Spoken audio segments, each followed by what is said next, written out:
ஆண்டவராகிய இயேசுவின் நாமத்தில் தொலைக்காட்சி நேயர்களுக்கு அன்பின் வாழ்த்துக்கள். இந்த நாளின் செய்தி எரேமியா புஸ்தகம் 2ஆம் அதிகாரம் 13ஆம் வசனம். எரேமியா 2:13. இந்த செய்தியினுடைய தலைப்பு என்னவென்றால், வாழ்க்கையின் 2 மிகப்பெரிய தீமைகள், 2 great evils. இந்த தீமை நிறைந்த உலகத்தில் வாழ்கிறோம். எங்கும் தீமை, எதிலும் தீமை. நான் வாழ்கிற இந்த உலகத்துல கலப்படம் இல்லாத பொருட்கள் எதுவுமே இல்லை, எல்லாமே கலப்படம். நாம் உங்கிற உணவிலிருந்து வாழ்க்கையின் ஒவ்வொரு நிலைகளிலுமே இன்றைக்கு தீமை நிறைந்திருக்கிறது. தீமைக்கு எல்லையே இல்லை. பள்ளியிலே தீமை, குடும்பங்களிலே தீமை, ஏன் ஆலயத்திலும் தீமை. இந்த தீமை நிறைந்த உலகத்துல வாழ்கிறோம். தேவன் அந்த தீமையிலிருந்து நீங்களும் நானும் விலகி வாழ வேணும் என்று விரும்புகிறோம். ஆண்டவர் அதைத்தான் விரும்புகிறார். இந்த தீமைக்கு என்ன காரணம்? மனிதன் அவனே அதை தேடிக்கொள்ளுகிறான். தேவன் தீமையை தருவதல்ல, மனிதன் தான் தீமையை நோக்கி ஓடுகிறான். இந்த நாளிலே செய்தி எரேமியா புஸ்தகம் 2ஆம் அதிகாரம் 13ஆம் வசனம். அந்த வார்த்தை இப்படி சொல்கிறது: என் ஜனங்கள் 2 தீமைகளை செய்தார்கள். இது தேவனுடைய அங்கலாய்ப்பு, தேவனுடைய மனக்குமுறல். என் ஜனங்கள் 2 தீமைகளை செய்தார்கள். நிறைய சொல்லலாம், ஆனா தேவன் சொல்கிறார் 2 தீமைகள். தீமை நம்பர் 1, ஜீவ தண்ணீர் ஊற்றாகிய என்னை விட்டு விட்டார்கள். அதை சற்று நிறுத்தி சொல்ல விரும்புகிறேன். ஜீவ தண்ணீர், வாழ்வின் ஆதாரம், வாழ்வின் கரு, அவர்தான் எல்லாம். வாழ்வு தந்தவர், மேன்மை தந்தவர், உயர்வு தந்தவர், ஆரோக்கியம் தந்தவர், இந்த நாள் வரை வாழ பலன் தந்தவர், இந்த நாள் வரை சுவாசிக்க பலன் தந்தவர், இந்த நாள் வரை இந்த பூமியில நிற்க பலன் தந்தவர், ஓட, சம்பாதிக்க, உண்ண, இந்த இரவை முடித்து காலை எழுந்திருக்க பலன் தந்தவர். அவர் சொல்லுகிறார், ஜீவ தண்ணீர் ஊற்றாகி எண்ணெய். இதை நீங்கள் சற்று ஆழமாய் கவனிக்க வேண்டும். அவர் யார்? ஜீவ தண்ணீர். அது தேவைகளை சந்திக்கும், தாகம் தீர்க்கும், கரைபுரண்டு ஓடும். உன் தாகத்தை தீர்ப்பது மட்டுமல்ல, உன்னை செழிப்பாக்கும். வறண்டு போன வாழ்க்கை, வற்றி போன வாழ்க்கை, காய்ந்து போன வாழ்க்கை, வற்றி போன வாழ்க்கையை செழிப்பாக்கும். வனாந்திரமான வாழ்க்கையை அது தண்ணீர் தடாகமாக, உன்னத பாட்டில் சொன்னது போல, உன் வாழ்க்கையை சிங்கார வரமாய் மாற்றுகிற ஜீவ தண்ணீர், லிவிங் வாட்டர். அதுல சொல்லப்பட்டிருக்கிறது, ஜீவ தண்ணீர் ஊற்றாகிய எண்ணெய். அந்த ஊற்றின் தன்மை என்னவென்றால், ஒரு நாளும் புதிய சுவை, அளவிடப்பட முடியாது. ஆற்றின் தண்ணீரை அளக்கலாம், ஏரியின் தண்ணீரை அளக்கலாம், குளத்தின் தண்ணீரை அளக்கலாம், அணையின் தண்ணீரை அளக்கலாம், ஊற்றின் தண்ணீரை அளக்க முடியாது. அப்படியானால் அளவிடப்பட முடியாத ஒரு ஆசீர்வாதம் ஆண்டு சொல்லுகிறார். அது மட்டுமல்ல, என்னை விட்டு விட்டார்கள். இந்த திருச்சபை நிலைமை அதுதான். என்னுடைய பின்னணி சொல்லி நிற்க வரும்போது 2வது தீமை சொல்லுகிறார், தண்ணீர் நிற்காத தொட்டிகளாகிய வெடிப்புள்ள தொட்டிகளை தங்களுக்கு வெட்டி கொண்டார்கள். பல முறை வாசித்திருக்கலாம். தண்ணீர் நிற்காத, நிலையற்ற, உறுதி இல்லாத, ஸ்திரத்தன்மை இல்லாத, அர்த்தம் இல்லாத, நோக்கம் இல்லாத. இன்றைக்கு நிறைய பேர் அதைத்தான் தங்களுக்காக எதை தெரிந்து கொள்கிறார்கள்? அர்த்தமற்ற, நோக்கமற்ற, குறிக்கோள் இல்லாத. அதாவது அந்த நிமிடத்திற்கு அது மகிழ்ச்சி, அந்த நிமிடத்திற்கு அது இன்பம், அடுத்தது துன்பம். வேதம் சொல்கிறது, தங்களுக்காக வெட்டி கொள்ளுகிறார்கள். அதை இன்னொரு சொல்லவும் கூட வெட்டி கொள்ளுகிறார்கள். குழி, அவங்களுக்கு தெரியல, அந்த குழியிலே ஒரு நாள் அங்க இறங்குவாங்க. இந்த குடிக்கிறவர்கள், புகைக்கிறவர்கள், வாழ்க்கையில தவறான வாழ்க்கை வாழ்கிறவர்கள், தங்களுக்கு தாங்கவனை ஒரு நாளை பார்க்கலாம்.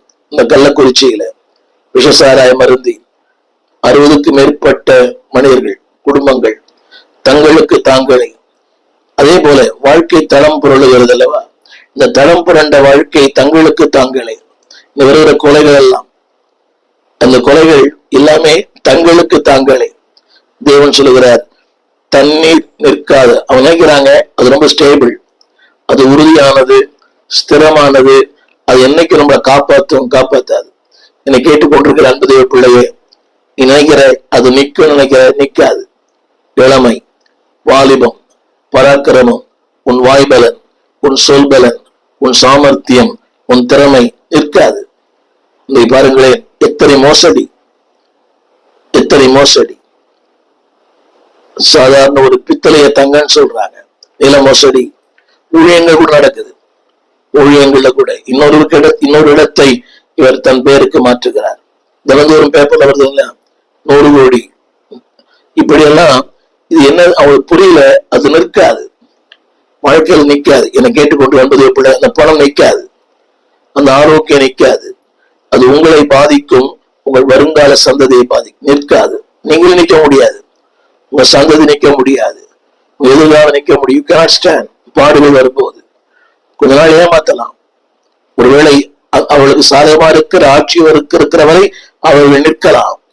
ஆனால் ஒரு நாள் வரும், நிற்கவே முடியாது. நாம் இந்த உலகத்துல பார்க்கிறோமே, அதாவது ஜாம்பவான்களா இருந்தவர்கள், ஒரு காலத்துல கோல் வச்சினவர்கள், அதிகாரத்தையே தன் கையில வைத்திருந்தவர்கள், சர்வத்தையும் ஆளுகிற மக்கள் இன்றைக்கு ஒண்ணுமில்லாம இருக்கிறாங்க. சிறைச்சாலையில இன்றைக்கு முகவரி இல்லாமல், விளம்பரம் இல்லாமல், ஒண்ணுமே இல்லை. ஒரு காலத்துல அவளை சந்திப்பதற்கு, அவளை பார்ப்பதற்கு நாட்கணக்காய் தரிசனம் வந்த மக்கள் ஏராளம். அரசியல்வாதிகளும் ஆன்மீகவாதிகளும் அவர்கள் காலடிகள். இன்றைக்கு அது நிக்கல. புகழ் நிற்காது, பேர் நிற்காது, பெரும் பணம் நிற்காது, எவ்வளவு பெரிய பிரபலங்களா இருந்தாலும் நிற்காது. நாட்கள் முன்பாக லதா மங்கேஷ்கருடைய ஸ்டேட்ல பார்த்திருப்பீங்க. மிகப்பெரிய ஒரு செல்வந்தர்கள். நான் என்னிடத்தில் இல்லாத கார் இல்லை, நான் வாங்காத நகைகள் இல்லை, வாங்காத பட்டங்கள் இல்லை. ஆனா இன்றைக்கு ஒரு 4 சுவருக்குள்ளே தனிமையிலே முடங்கி கிடக்கிறேன். இதுதான் வாழ்க்கை. அவள் தவறு செய்ய சொல்ல விரும்பவில்லை. நிலையற்ற ஒரு வாழ்க்கை. வேதம் சொல்கிறது, தண்ணீர் நிற்காத தொட்டி. அது வந்துட்டே இருக்கும். பணம் வரும், ஆனா நிற்காது. ஆரோக்கியம் வரும், ஆனா ஆரோக்கியம் இருக்காது. உயர்ந்த மருத்துவங்கள், அமெரிக்காவில சிகிச்சை நிற்காது. ஏனென்றால் நீ எதை தெரிந்து கொண்டாயோ அதுதான் வாழ்க்கை. அதில் சொல்லப்பட்டிருக்கிறது, என்னை விட்டு விட்டார்கள். என்னை கேட்டுக்கொண்டு வந்ததே பிள்ளையே, ஆண்டவரை, சபையை, ஊழியனை, வார்த்தையை என்றைக்கு விட்டு விடுகிறாயோ அதை சொல்லப்பட்டது நிற்காது. You cannot stand. இன்னைக்கு பாருங்களேன், பாடுகள் வருகிறது, போராட்டங்கள் வருகிறது, பிரச்சனைகள் வருகிறது, இல்லாமை வருகிறது, ஏழ்மை வருகிறது. ஆனா நிக்கிறோம். இந்த காலையில் கூட இந்த செய்தி பேசுவதற்கு முன்பதாக எத்தனையோ போராட்டங்கள். ஆனால் அது நிற்பதற்கு என்ன காரணம் என்றால், ஜீவ தண்ணீராகிய இயேசு, the living water. என்னுடைய சரித்திரத்தை நான் சொல்லும்படி விரும்புகிறேன். கிமு 600 ஆண்டுகளுக்கு முன்பாக யூதா ஜனங்கள் ஒரு மிகப்பெரிய நெருக்கத்தில் இருந்தார்கள். கிமு 600 யூதா ஜனங்கள் நெருக்கத்தில் அடிமைப்படுத்தப்பட்டார்கள். சிறையிருப்பு, பாடுகள், அசீரியர்கள் அவர்களை சிறையாய் கொண்டு போனார்கள். இப்படிப்பட்ட ஒரு காலகட்டத்துல ஒரு பொல்லாத அரசன் மனாசே, அவனுடைய குமாரன் அம்னோ, இவர்கள் எல்லாருமே ஒரு பொல்லாத மனிதர்கள்.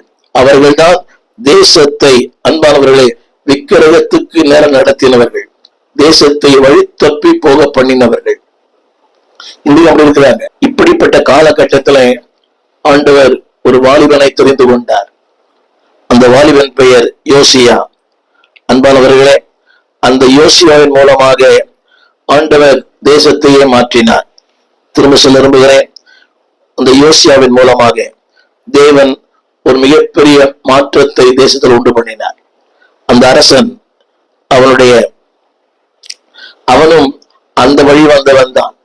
நான் சொன்னது போல இந்த அம்னோ அவனுடைய வழி வந்தவன் தான், அவனுடைய பேரன் என்று சொல்லலாம். ஆனால் தேவன் அப்படிப்பட்ட ஒரு சந்ததியிலிருந்து ஒரு மனிதனை தேவன் தெரிந்து கொண்டார். அவன்தான் யோசியா. தன் இளம் வயதிலே ஆண்டவர் அவனை தெரிந்து கொண்டார். தேவனுக்கு சரியானதை அவன் செய்தான். நம்ம கவனிக்க வேண்டும். அதாவது has done the right thing for God. சரியான ஒன்றை. 2 எதிர்மறையான வார்த்தை. தேசம் அடிமைப்பட்டது, விக்கிரக ஆராதனை, அடிமைத்தனம், அசீரியர்களால் சிறைப்பிடிக்கப்பட்டது. But God raised a man. தேவன் ஒரு மனிதனை எழுப்பினார், ஒரு அரசனை எழுப்பினார். அவன்தான் யோசியா. வேதம் சொல்லுகிறது அன்பான, அது மட்டுமல்ல, ஒரு பாடுகள் நிறைந்த ஒரு வாழ்க்கை, பாடு நிறைந்த உலகம். அதே வேளையில அவனுடைய காலகட்டத்தில தேவன் ஒரு இளைஞரை எழுப்பினார், ஒரு ஆசாரியன், ஒரு தீர்க்கதரிசி. அவன்தான் எரேமியா. திரும்ப சொல்லுகிறேன், எரேமியா எழுந்த ஒரு காலம் அடிமைத்தனத்துல வாழ்ந்த காலம், வீக்கம் நிறைந்த ஒரு காலம், ஜனங்கள் கர்த்தரை விட்டு விட்டு போன ஒரு காலம். அப்படிப்பட்ட காலகட்டத்துல எரேமியாவை கர்த்தர் எழுப்பினார். எரேமியா, வேதம் சொல்லுகிறது, எரேமியா புஸ்தகம் 1ஆம் அதிகாரம் 1 வசனம், பென்யமீன் தேசத்தில் உள்ள ஆனத்தோத் ஊரிலிருந்து ஆசாரியர்கள் ஒருவனாகிய இல்க்கியாவின் குமாரன் எரேமியா. அவனுடைய பின்னணி சொல்லப்பட்டிருக்கு, பென்யமீன் தேசத்தான். ஆனதோத் என்ற ஒரு ஊர், பெரிய ஊர் அல்ல, அறிமுகம் இல்லாத ஒரு ஊர் ஆனதோத். ஆசாரியர்கள் ஒருவனாகிய இல்க்கியாவின் குமாரன் எரேமியா. யோசித்து பாருங்கள் அன்பான தேவ பிள்ளைகளே, இந்த காலகட்டத்தில் தான் கர்த்தர் உங்களை எழுப்பி இருக்கிறார். விக்கல் நிறைந்த ஒரு தேசம், பாவம் நிறைந்த ஒரு வாழ்க்கை. அந்த நாட்களை விட இந்த நாட்கள் கூடியது.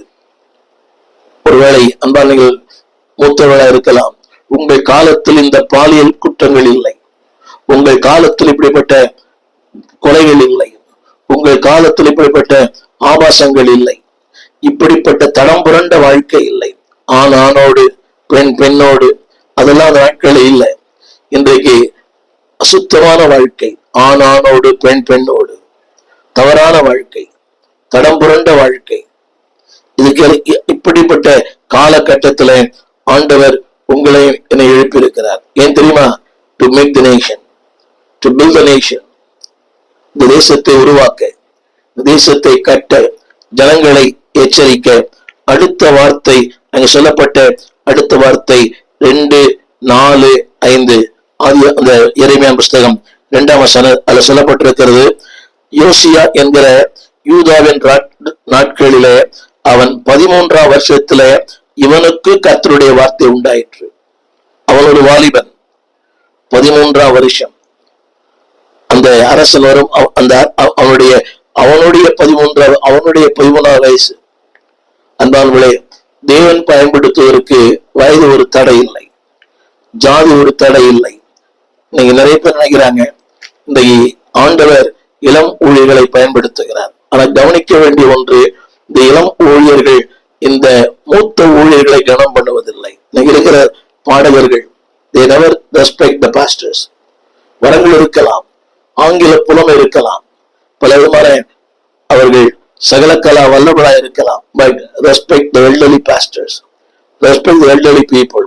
அவருடைய 13ஆம் வயசுல கர்த்தருடைய வார்த்தை அவன் உண்டாயிற்று. அவர் சொன்னார் எரேமியாவுக்கு, நான் உன்னை தாயின் வயிற்றில் உருவாகும் முன்னே உன்னை அறிந்தேன். அந்த வார்த்தையை கவனிக்க வேண்டும். எங்கே தெரியுமா? the time of difficulties, the time of adversities, கடினமான நேரம், பாடுவாய்ந்த நேரம், போராட்டத்தின் நேரம். வேதம் சொல்கிறது, அந்த நாளில் உன்னை அறிந்தேன். அது மட்டுமல்ல, உன்னை பரிசுத்தம் பண்ணினேன், உன்னை ஜாதிகளுக்கு தீர்க்கதரிசியாக கட்டளையிட்டேன். நான் பல முறை சொல்லியிருப்பேன், எல்லாரும் தொழில் செய்த பிறகு தொழிலுக்கு சொந்தக்காரரா மாறுறாங்க. ஆனா எரேமியா இந்த வேலையை செய்யும் முன்பதாகவே அந்த வேலைக்கு சொந்தக்காரனாய் மாறினான். எப்ப தெரியுமா?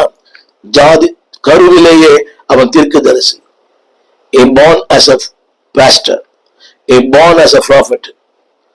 என்னை கேட்டுக்கொண்டிருக்கிற அன்பான தேவ பிள்ளையே, திருமறை இப்படி சொல்லுகிறது, 1:6 எரேமியா தேவன் அழைக்கும் போது சரித்திர ஆக்கியங்கள் சொல்லுகிறார்கள், he was about 20 வயதுல அவனை ஊழியத்துக்கு அழைத்தார்.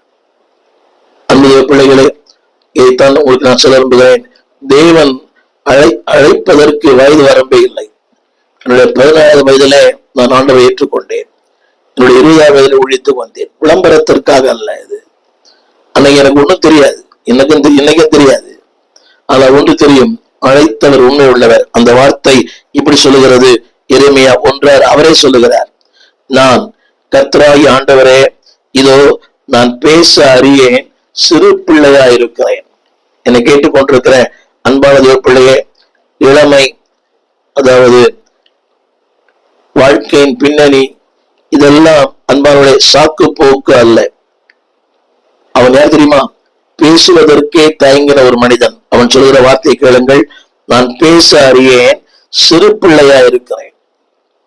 7ஆம் வசனம். ஆனாலும் கர்த்தர். என்னை கேட்டுக்கொண்டு அன்பு தேவ பிள்ளையே, ஆனாலும் கர்த்தர். நீ 1000 சொல்லலாம்.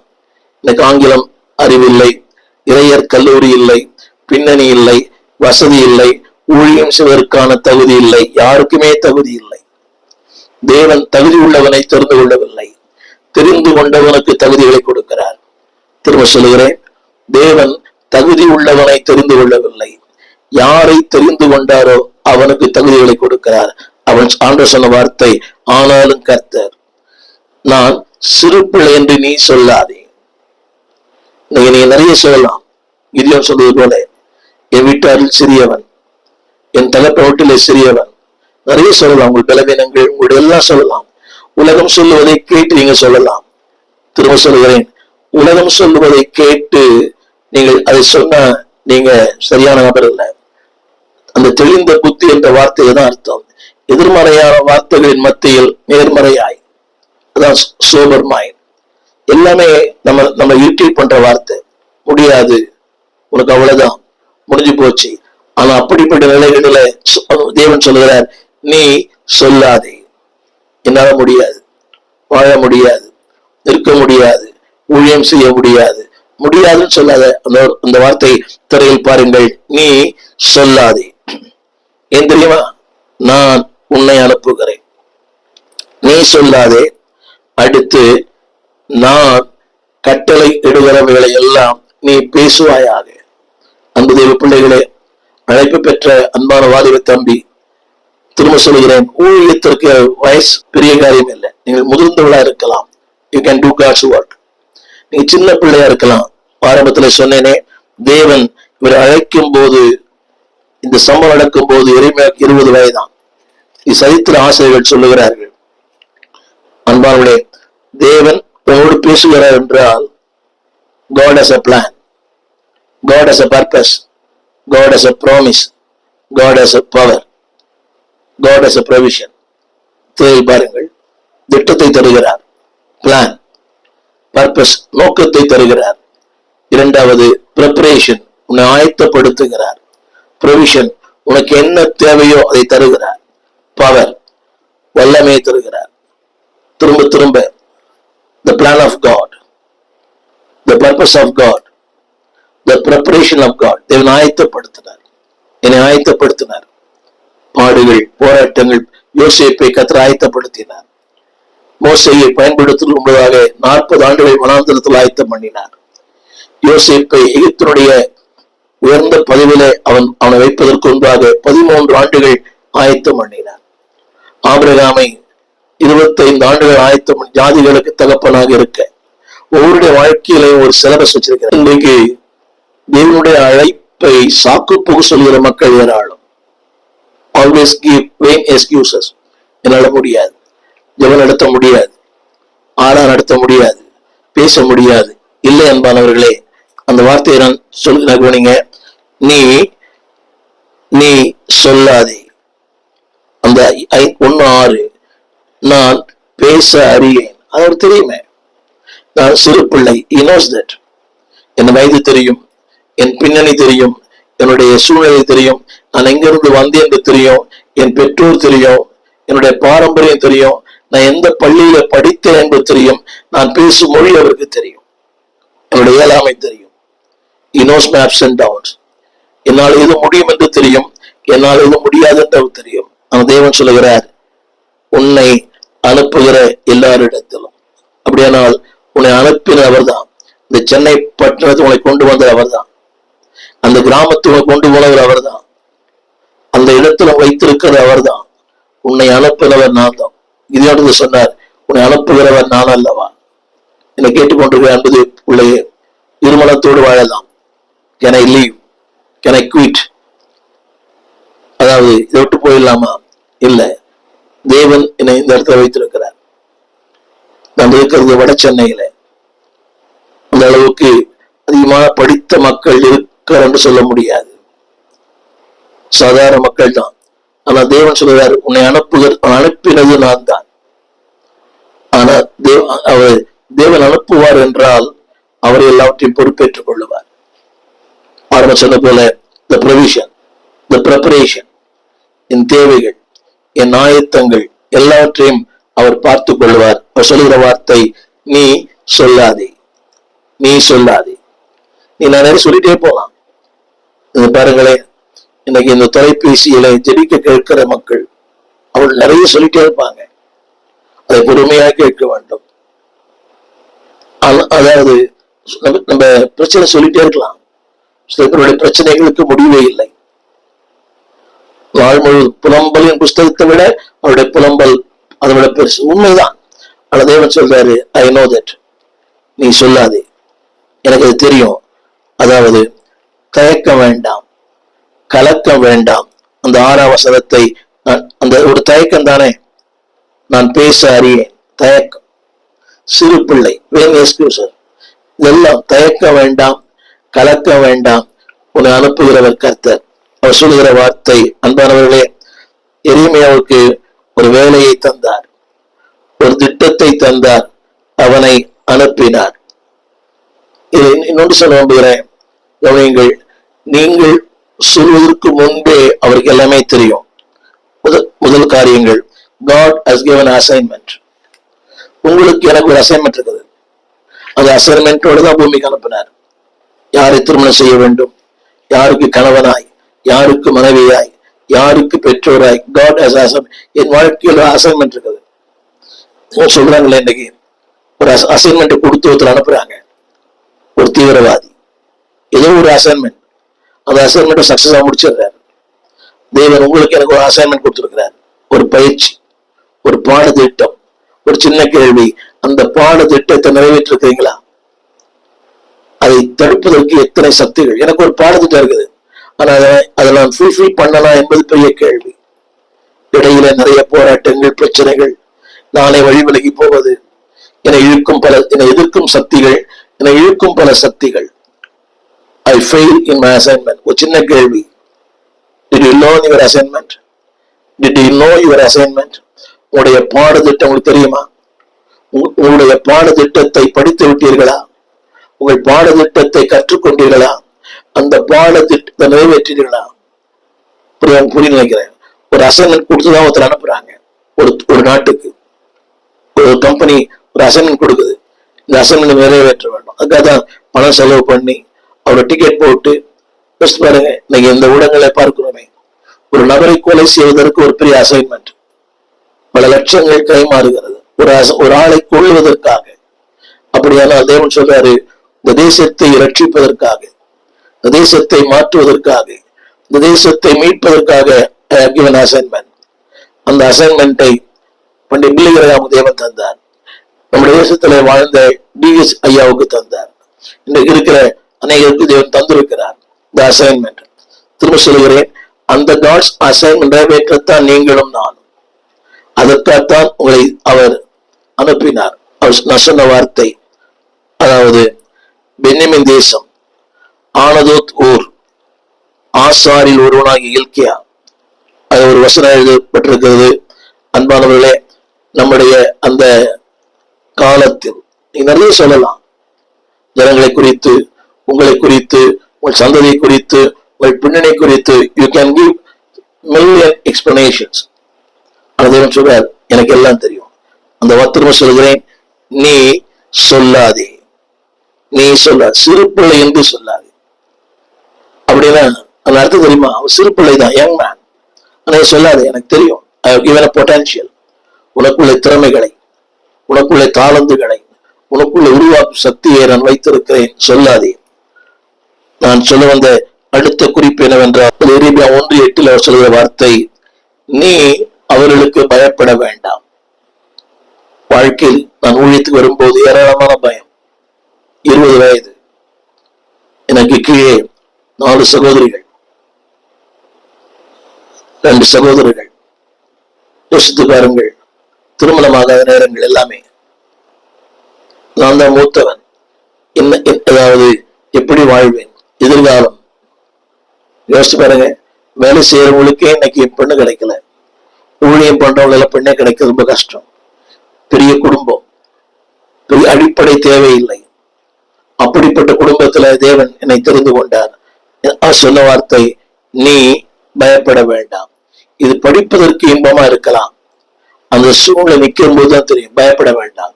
பொருளாதாரம் பயப்பட வேண்டாம், எதிர்காலம் பயப்பட வேண்டாம், திருமணம் பயப்பட வேண்டாம், குழந்தை பாக்கியம் பயப்பட வேண்டாம். யோசித்து பாருங்களேன், என்ன வேலை பண்றீங்க, என்ன வேலை பண்றீங்க? இன்னைக்கு எல்லாரும் சொல்லுவாங்க, ஒரு வருமானமே இல்லையே, ஒரு வருமானமே இல்லை. அவர்தான் நம்முடைய வருமானம். எவ்வளவு பொதுவாக எல்லாரும் கேட்கிற கேள்விதான். என்ன கூட கேட்டாங்க, ஒரு மாசம் எவ்வளவு கிடைக்கும், அது சொல்ல முடியாது. தேவன் சொல்கிறார், நீ பயப்பட வேண்டாம். என்னை பொறுத்தவரை எனக்கு ஒரு தெரியும், தேவ ஊழியம் செய்கிறவர்கள் ஒரு நாளும் தரித்திரராக மாட்டார்கள். என்னுடைய 3 மருமக்களுமே ஊழியக்காரர்கள் தான். நான் சொல்ல வருகிற கருத்து, God's ministry done in God's pattern will have God's provision. நீதிமானை ஒரு நாளும் பசியினால் வருந்த விடார். நீதிமானே வருந்த விட மாட்டார். ஒரு ஊழியன் நீதிமானோட மேலானவன், பறையை போல செழிப்பான். இன்னைக்கு ஒருவேளை ஏழ்மையா இருக்கலாம், இன்னைக்கு வறுமையா இருக்கலாம், இன்னைக்கு உலகத்தின் பார்வையில அன்பானவர்களே ஒரு மாதிரியா இருக்கலாம். இந்த 3 பிள்ளைகளும் ஓரளவுக்கு நல்ல நிலையில வளர்ந்தார்கள், நல்ல நிலையிலே வளர்ந்தார்கள். அதாவது ஊழிய வளர்ச்சியிலே பிறந்து வளர்ந்தார்கள். நல்ல நிலைமை, நல்ல கல்வி, பல 1-3 பட்டங்கள், PG எல்லாம். ஆனால் ஒரு ஊழிய திருமணம் செய்யும் போது ஒரு பெரிய கேள்விக்குறி, தேவன் சந்திக்க விடுமா? ஒரு நிரந்தர வருமானம் இல்லை, ஆனால் இன்னைக்கு அவர்கள் செழிப்பா இருக்கிறார்கள். நான் சொல்ல வந்த வார்த்தை, நீ பயப்பட வேண்டாம். அடுத்த ஒரு வார்த்தை, உன்னை காக்கும்படி. எல்லா சூழ்நிலைகளும் அம்மா அப்பா பாதுகாக்கிறாங்க இல்லையோ, ஆண்டுடைய பாதுகாப்பு. என் பிள்ளைகளுக்கு சொல்லியிருக்கிறேன், நான் பாதுகாப்பதை விட, குடும்பம் அம்மா அப்பா பாதுகாப்பதை விட தேவனுடைய பாதுகாப்பு மேன்மையானது, முதன்மையானது. நீங்க பார்த்திருப்பீங்களே, எவ்வளவு மிகப்பெரிய பிரபலங்கள், பிரதமர்களை சுட்டு தள்ளுகிற உலகம். கடந்த வாரத்தோட அமெரிக்க ஜனாதிபதி அவரு குறி தவறி விட்டு சுட்டாங்க, ஜான் எஃப் கென்னடி அவர்கள், அன்னை இந்திரா காந்தி அவர்கள். இந்த காலத்துல பாதுகாப்பற்ற உலகம். ஆனா தேவன் சொல்லுகிறார், உன்னை காக்கும்படி உன்னோடு கூட இருக்கிறேன். யார் இருந்தாலும், யார் மறந்தாலும், I am with you. இதைத்தான் ஆண்டவர் 10:27 சொன்னார், உலகத்தின் முடிவு பரியந்தம் சகல நாட்களிலும் உன்னோடு கூட இருக்கிறேன். என்னை கேட்டுக்கொண்டிருக்கிற அன்பு சகோதரியே, கணவர் இல்லை, பிள்ளைகள் இல்லை, யாருமே இல்லை, உன்னை காக்கும்படி. பென்ஷன் கூட இல்லை, ஒருவேளை முதியோர் பென்ஷன் இல்லாம இருக்கலாம், விதவை பென்ஷன் இல்லாம இருக்கலாம். தேவன் சொல்லுகிறார், உன்னை காக்கும்படி. என் வாழ்க்கையில நான் அனுபவித்திருக்கிறேன். ஒவ்வொரு நாளும் எவ்வளவு உதவி செஞ்சாங்க, எல்லாம் நிறுத்திட்டாங்க. அதற்கு கூட இருந்தவங்களே காரணம், உறவுகளே காரணம், சொந்தங்களே காரணம். யார் என்ன பேசினா என்ன செய்தாலும் தேவன் சொல்லுகிறார், உன்னை காக்கும்படி உன்னோடு கூட இருக்கிறேன். எங்கள் விலாசம் போதகர் ஸ்டீஃபன் தேவகுமார், திறந்த வாசல் சபை, நம்பர் 65, பரமானந்த தெரு, 7 கிணறு, சென்னை 600001. தொடர்புக்கு 9841839287. மேலும் 04443183330. எங்கள் மின்னஞ்சல் stephenopendor@gmail.com. எங்கள் தேவ செய்திகளை யூடியூப் சேனலில் பார்த்து பயனடையுங்கள். தேவன் உங்களை ஆசீர்வதிப்பாராக.